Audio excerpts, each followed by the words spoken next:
మన దేశంలో బ్యాంకులు నిరుటి వరకు 10.6 లక్షల కోట్ల రూపాయల లోన్లు మాఫీ చేసినాయి.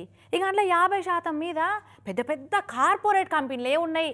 సూటు బూట్ వేసుకొని వచ్చేటోళ్లకు లోన్ల పేరు మీద సూట్ కేసుల్లో పైసలు చదిరిస్తారు బ్యాంకోళ్ళు. వాళ్ళు కట్టకుంటే ఆయన దివాలా తీసిండు పాపం, ఎట్లా కడతారు అని మొత్తం మాఫీ చేసేస్తారు.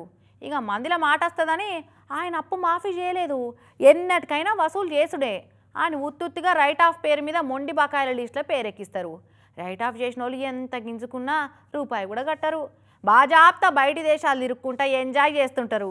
కానీ అదే బీదోడు ₹1,00,000 కిస్తీలు కట్టుడు అటు ఇటు అయితే మన బ్యాంకోల ప్రతాపం ఎట్లుంటుందో చూసిరా పొర్రి. మన ఇండియాలో బ్యాంకోళ్ళ రూల్స్ అన్ని బక్కోళ్ళ మీదనే బాగా బలంగా పనిచేస్తుంటాయి. అదేందో మరి మొఖాలు చూసి బొట్టు పెట్టుట్లా కొందరు బ్యాంకోళ్ళు ముందుగా ఉంటారు. పేదోళ్ళు అయితే ఒక తీర్లా, పెద్దోళ్ళు అయితే ఒక తీర్లా రూల్స్ అమలు చేస్తుంటారు అని చాలా పేరున్నది కదా. ఇక ఈ మంచిర్యాల జిల్లా నెల్లేల మండలం నేతకాని వాడకాడ కూడా గదే కథ అయిందట. గట్టు శివలింగయ్య అనేటైన DCCB బ్యాంకులో 3 లక్షల లోన్ తీసుకున్నాడట. మొన్న నడుమ బిడ్డ పెళ్లి చేస్తే లోన్ పైసలు కట్టడు తిప్పలైందట. ఇక బ్యాంకు రికవర్ వాళ్ళు ఫోన్ చేస్తే కడతామని చెప్తున్నారట. అయితే ఇవాళ సడన్ గా ఇంటికి పోయి మా అప్పు కట్టవలసిందే, లేదంటే డోర్లు వీకేసి ఊర్లని ఇజ్జత్ తీస్తామని ఆయన ఇట్లా ఇంటి తలుపులు ఊడవీకిరి ఉద్దాండులు.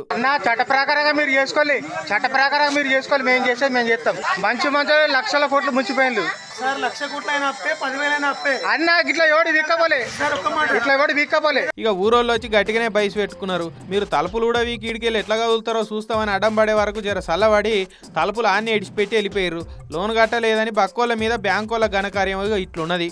అదే ఓ పెద్దోళ్ళు కంపెనీలు లోన్ కట్టలేదని అలా తాన పోయి గిట్లనే అర్రలకు తాళం పెట్టి అలా బిల్లింగ్ అద్దాలు వలగొట్టే ధైర్యం చేస్తారా? వీళ్ళు చేయరు. ఎందుకంటే పేదోళ్ళు అలకదక్కువలు కదా, ఏమైనా చేయొచ్చు, అడిగేటోళ్ళు ఉండరనే ధైర్యం. ఇట్లా బ్యాంకు లోన్ కట్టకుంటే తలుపులు ఊడవీక్కొని పోవచ్చని ఏ RBI బ్యాంకు రూల్ చెప్తున్నదో DCCB బ్యాంకు వాళ్ళు చెప్పాలి అని గరం అవుతున్నారట. ఇక బ్యాంకు వాళ్ళ ఘనకార్యం చూసిన ఊరోళ్ళు.